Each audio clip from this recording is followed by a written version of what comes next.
So this will be one of our second sailing weekend on our vessel, Santana 28.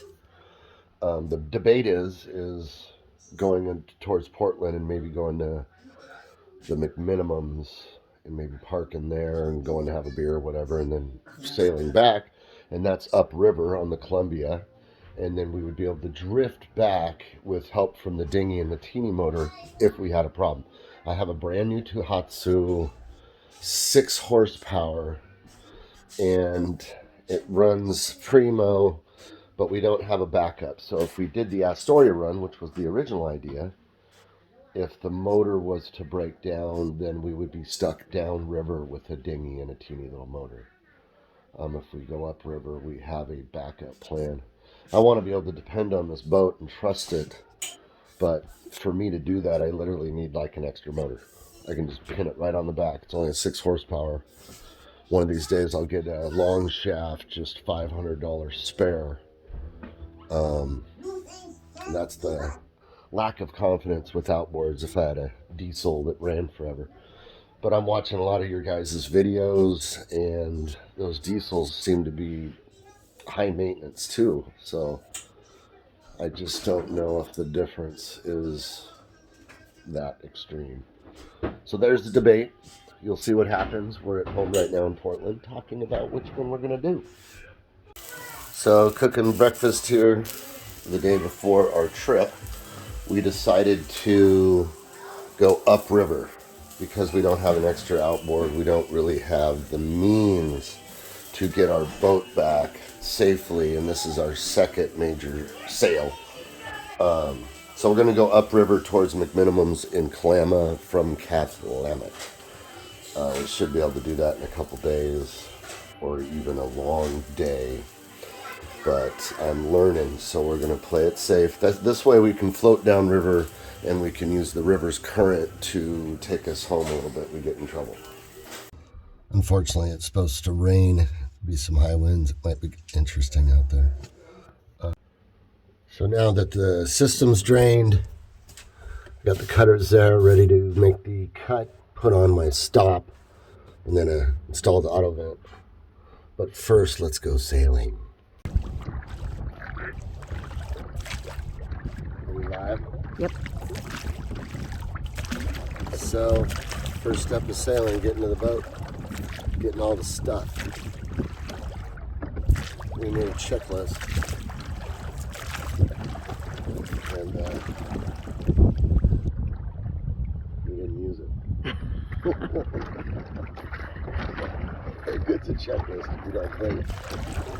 So you got to see how much stuff we have in this boat. Oh my God.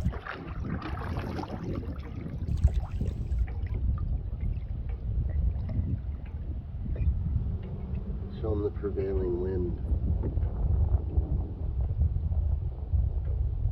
It's just all in the cockpit. It'll stow away. We brought a bunch of stuff. All right. I think we're going to be gone a week. You don't see that.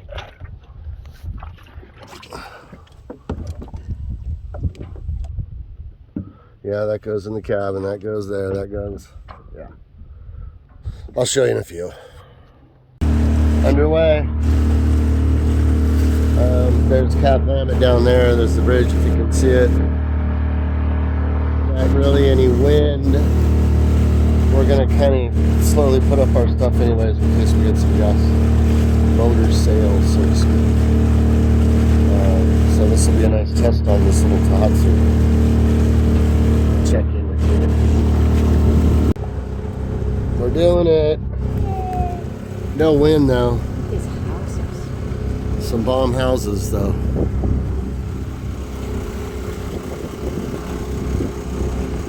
Near beer today. Tomorrow, no. Tomorrow we'll be at the McMinimums in Kalama, and we'll either anchor there or go to the transit mooring. No other boats, just a couple fishermen.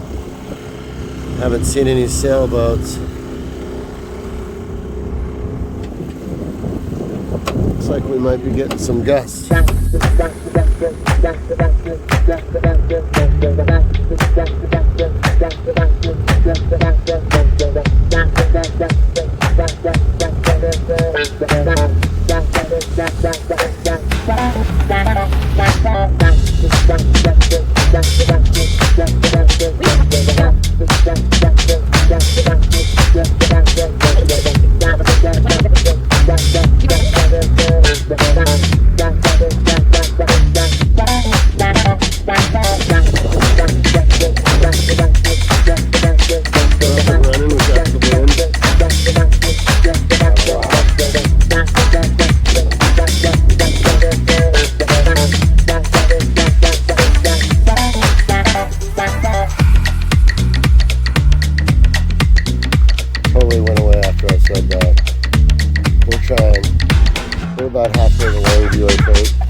Kalama, cheeseburgers, wine, beer, you name it.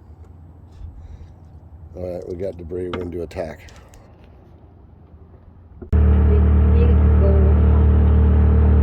More just sailing on the Columbia, but sails aren't out. It said there wasn't going to be much wind tomorrow either. It sucks. But I wanted to get a feel for how much river I can cover. Because the goal is to go to Port Townsend to watch the R2AK. And I want to sail down the Wanafuka Strait. The hardest part's going to be getting the time off, but the second hardest part is going to be the sail.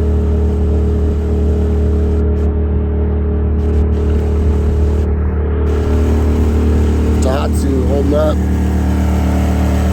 It is brand new.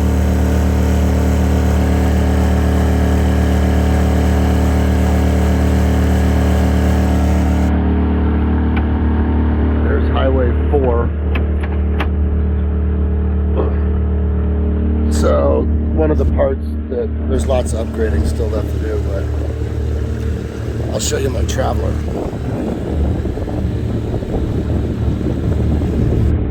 Yep, it's like that. But at least we're sailing. When I bought this thing, it was still ripped.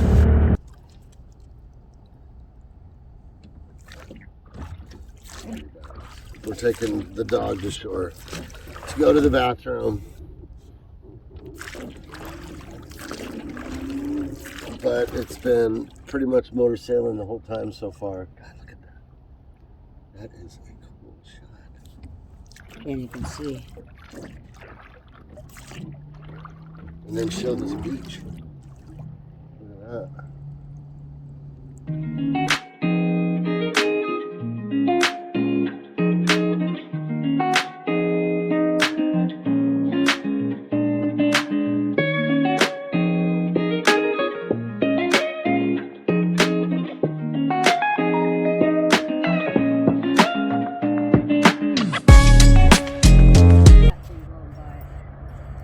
No, that's gonna be cool. So there's your average little tiny baby boat going by that you don't want to hit your sailboat. Holy cow, that thing's like a building sideways. We'll get to see it go by my little boat here in a minute.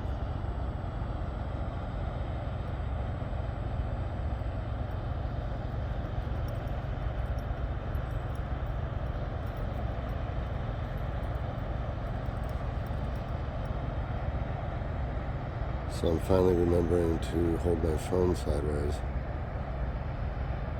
It's more of a pain in the old buttocks. But I'll have to get used to it because I don't like the way the images are. I just got to figure out how to use the internet better. But there it is, passing by the prevailing wind.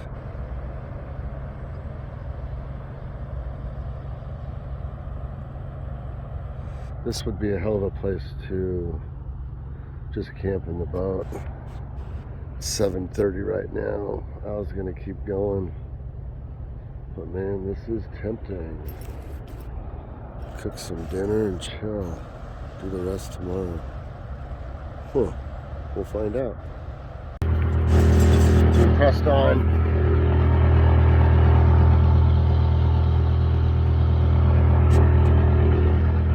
Moderate, no wind. Praying for some wind, but if we can get that halfway mark tonight, we'll shut her down and snuggle up.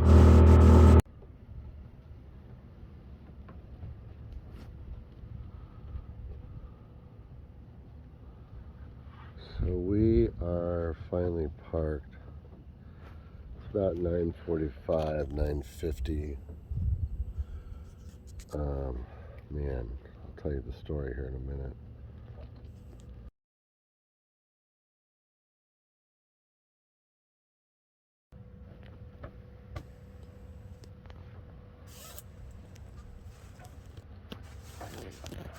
The bed folds out pretty big.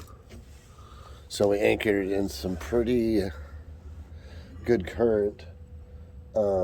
Lesson learned, like most sailors do. You got to do it the hard way. I went into this. I was reading the Savvy Navy, kind of navigating my way through, just going by depth, and I started to lose sight a little bit, going into the shadows. I was using the moonlight otherwise, but we brought out the spotlight, and as soon as I clicked on the spotlight, 80 feet in front of me, at about 3 knots, was a triple post, plants growing on top. Soon as I saw it, I just spun her around, and as I spun it around, I saw 3 more, just a wall of them. I could not see. I mean, they were 80 feet in front of us. Couldn't see them at all, but I couldn't see really anything, and I knew better, I guess, kinda. I don't know. And then on our way out, we noticed that we managed to somehow miss 3 other posts that were just out there, but I'm hoping we would have saw them. But planning your anchorage, even on the Columbia, can't imagine you boys out in the ocean. You make a mistake there, it probably gets pretty ugly. But yeah, we're toughing it out here in the current. Not too bad. I got pretty close to the bank. All right, here we are in the morning. It's about 9:30. Here's the spot we ended up at. A lot of fishermen. A lot of fishermen went by. It sounds like, of course, they're 10 feet off your boat, but that's nothing compared to the barges that went by last night. A lot of them just shook the boat, and they would shake the ropes on the mast. I ended up going up there and bungeeing them all together, got rid of that noise, and then the fender that I left over the edge like a knob was slapping in my ear, so I had to move that. And then finally a giant barge went down with the river, just hauling, and sent probably 4-foot chops, I'd say, without even being sarcastic. Turned the boat on a 45-degree angle, lost all the stuff off the shelves, the cooler in the cockpit, everything in it. And it just, I was surprised the mast didn't wiggle off. I mean, it was just whoom, whoom, whoom, whoom. Continuous, hard to sleep through that. So we woke up a few times, not the most beauty sleep, but we're rookies at this, kind of. I did 8 years of sailing in the San Juans with my brother and my dad, and I raced in the Swiftsure. So I'm not really a stranger to this, but they all took care of this kind of stuff while I just picked my nose. So this is the rude awakening. So last night over there, if you can see those pillars, we were going to go into there and get behind this island, and I couldn't see any of that. It was all in the shadows, and that's what I shined my light on, and I was about 80 feet from that group of 3 and whipped it out, went all the way back around the post you can't see, and then came back to here in this pretty harsh current, and it worked. We slept okay.